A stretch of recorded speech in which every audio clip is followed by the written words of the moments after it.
Next part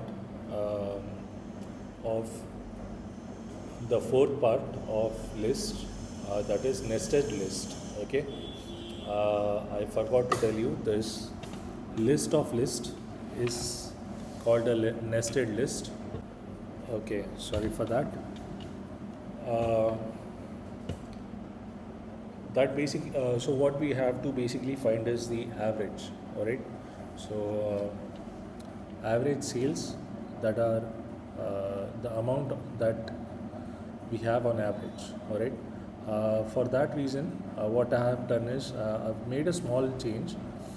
This total sales variable I have included uh, in the total amount of sales, wherever we calculated it.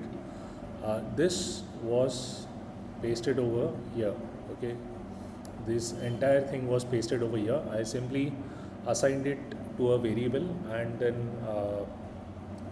printed out that variable. Okay, the reason why I did that is because we will require this total amount of sales. Okay, this total sales that have happened. Okay, so now what do we have to calculate is the average cost, average sales amount. Okay, so how do we do that? We first need the total underscore total quantity. Okay, so all right,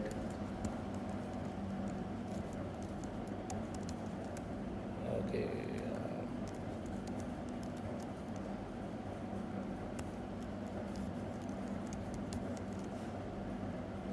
all right, total quantity, which will be equal to the sum of all the quantities.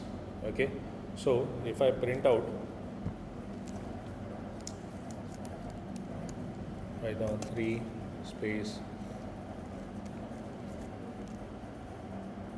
okay, it won't work. Let's do this first.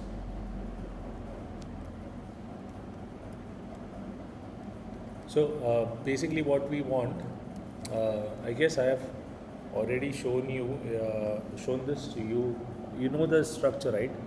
Okay, this is the structure. What we basically want is the quantity. We want to add the quantity. All right, and in order to add the quantity, what we need to do is uh,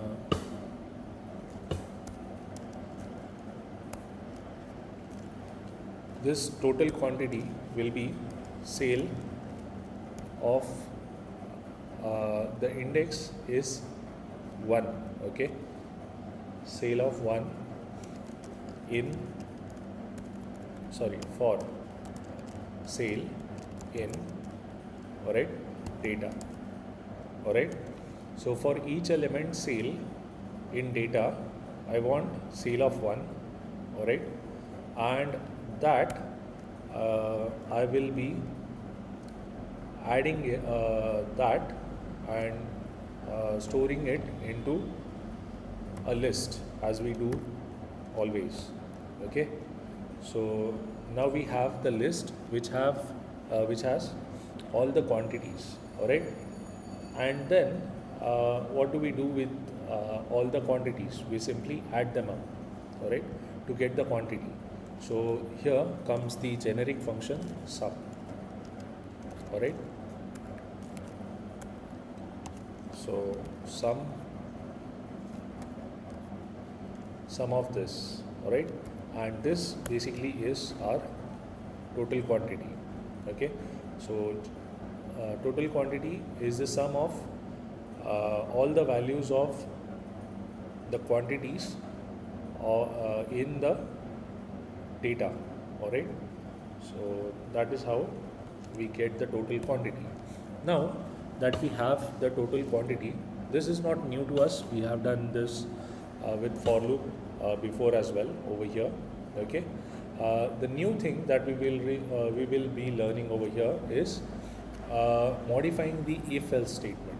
Okay, so if you see, it says display the average amount per sale if no sale, then it should display 0. Alright, so let's first write the traditional way and then we will replace it with our way, okay, of writing things. So we have done this. So let's write if total quantity is greater than 0. If total quantity is greater than 0, then print basically sales, total sales divided by total quantity. Alright, so that will give us the average. If this is not the case, then else, and then we print, well, basically 0. Okay, so for now this will do. Alright, maybe this will also do. Yes, print 0. Okay.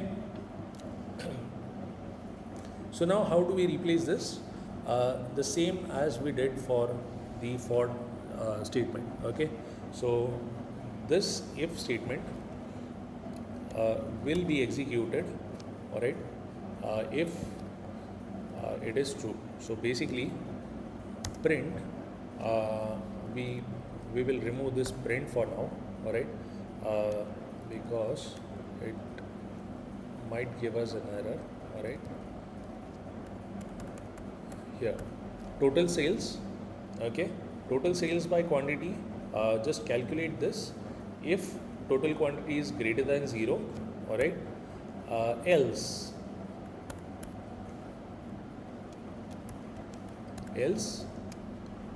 what do we want?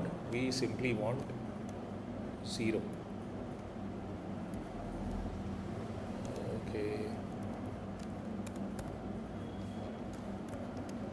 Okay, so 0. As you can see, this is a valid statement. We don't have any errors. Alright, now whatever this value is, okay, so how do we get the value? It will test the condition. If the total quantity is greater than 0, then it will remain, it will return this value, that is the total sales by total quantity. I'll put that in brackets if you want. Okay, sorry, just so that there's no confusion. Okay, and if the value is not greater than 0, then it will return basically 0. Alright, and this will be our average. Okay, average. What we can do over here is straight away we can print it. Alright, so print. Alright, and now we can use our formatted strings. Since we have learned formatted strings, okay, we can say average of the sales is, okay, and then what we will do is we'll put this in curly brackets, this entire thing in curly brackets. All right,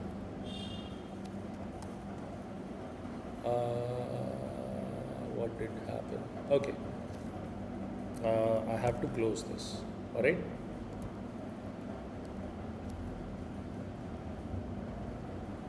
is correct? No, yeah, after this, yeah. All right, so this is the entire string. Let me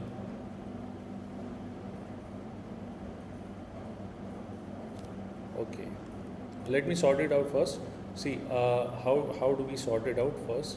Let me show you how to sort it out. Let us go step by step. Okay, this part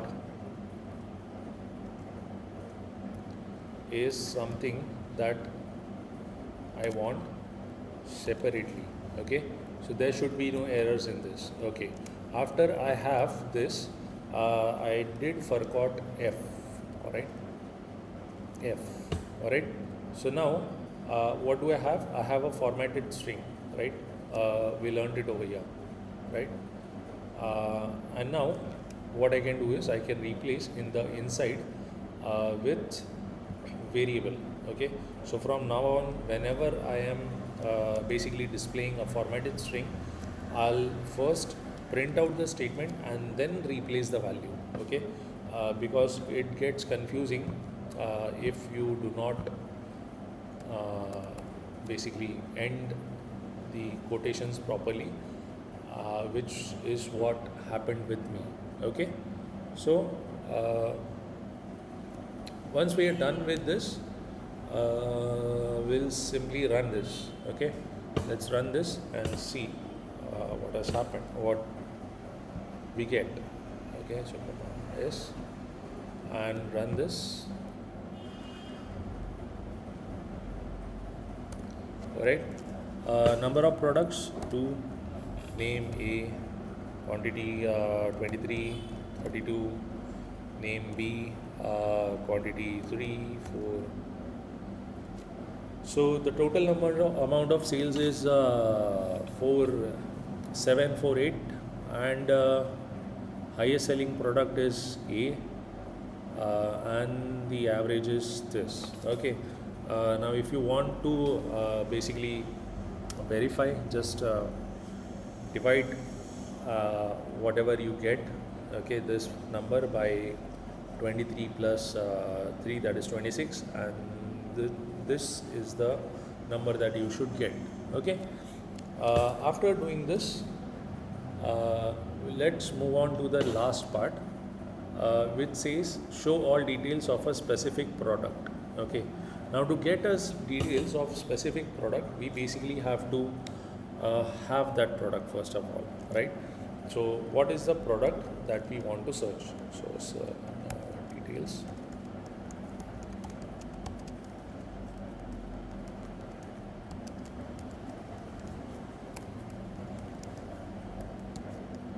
Alright, so how do we get that product?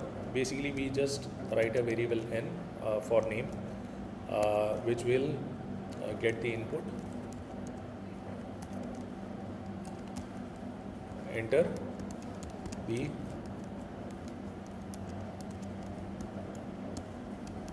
okay, enter the products to search. Okay, so now we have the name of product that we should search. Now we have to give it, we have to run a basic loop, right? So we will search it in a loop, and if it is present, then we will store it in data, all right, in a variable, all right. So a traditional loop looks something like this for sales,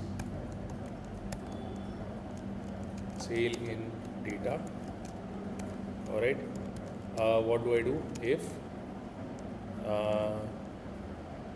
sale of 0, which is the name, is equal to n, all right. If that is the case, then basically I have to have a variable, so found equal to sale of found equal to sale, that will be the entire list, all right. So found equal to sale, and then maybe break, okay, all right.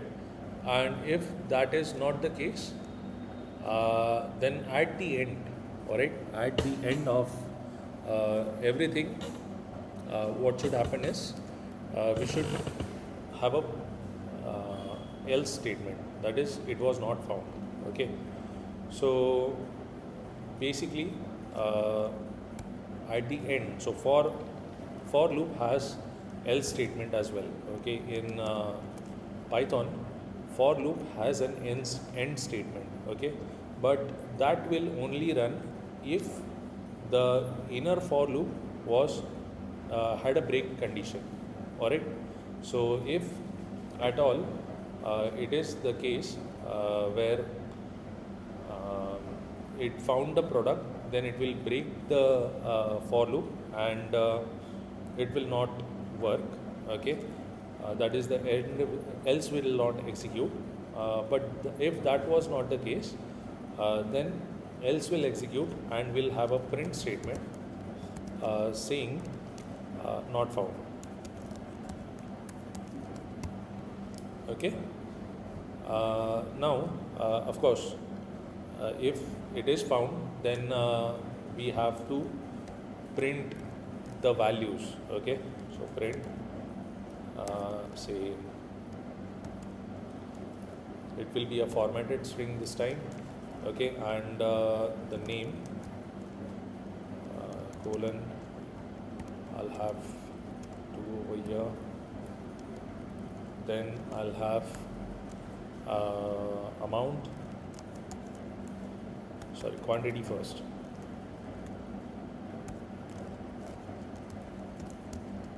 Quantity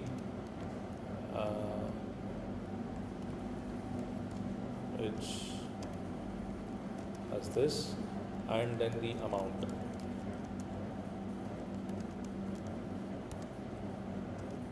Alright, so that goes there. Alright. Alright, so what do we have to write inside? That will be found. Found of 0, and then found of 1, and then found of 2. Okay, so we found the element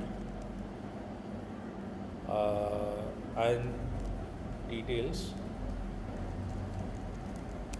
of, and then name, and then R. Well, basically quantity and amount. Okay, so this is the loop that we want to run. Alright. Okay, so first let's save this.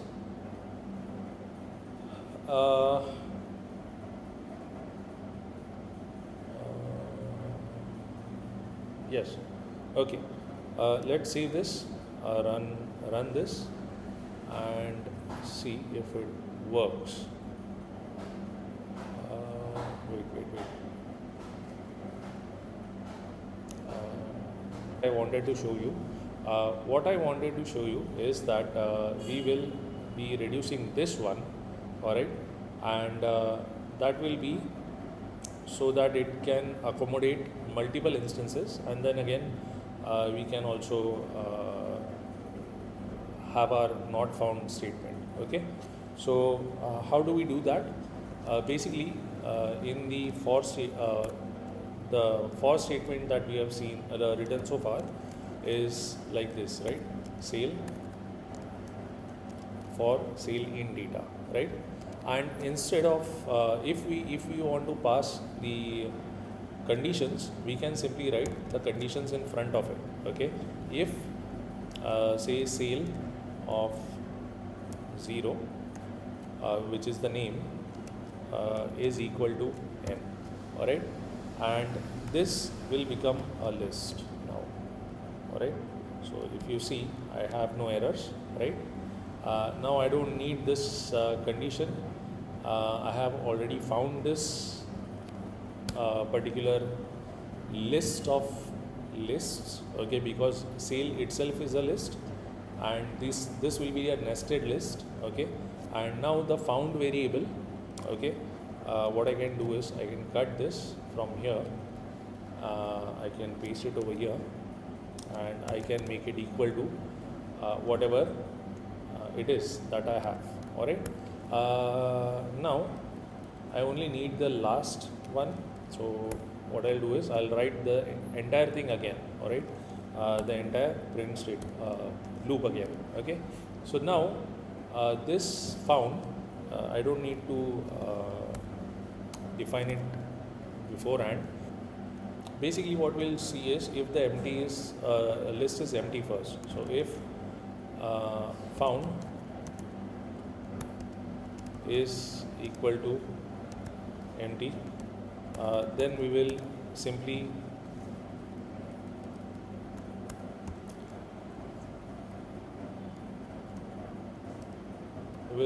print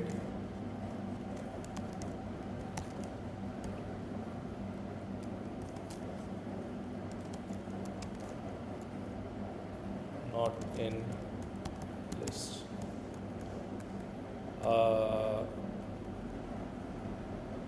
Not found.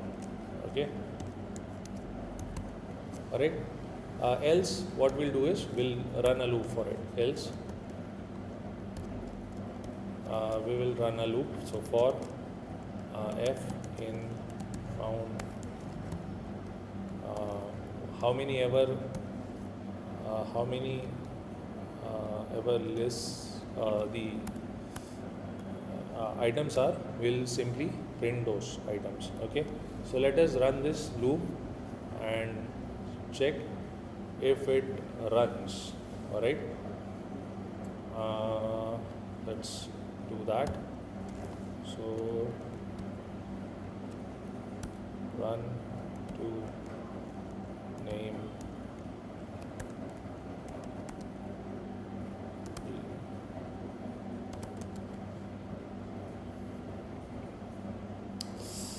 okay, so I'll search for C first because it is not there. So not found. Okay, and then I'll try to enter the same name again. Oh, sorry. I try to enter the same name again of the products. So A, 2, 3, A, 4, 5. Okay, and we'll search for A. So you'll see it enters the details. It gives us the details twice. All right. So this was a very lengthy video. I hope you got all that. Okay. The last thing that I basically discussed was how to add if statement at the end of this for.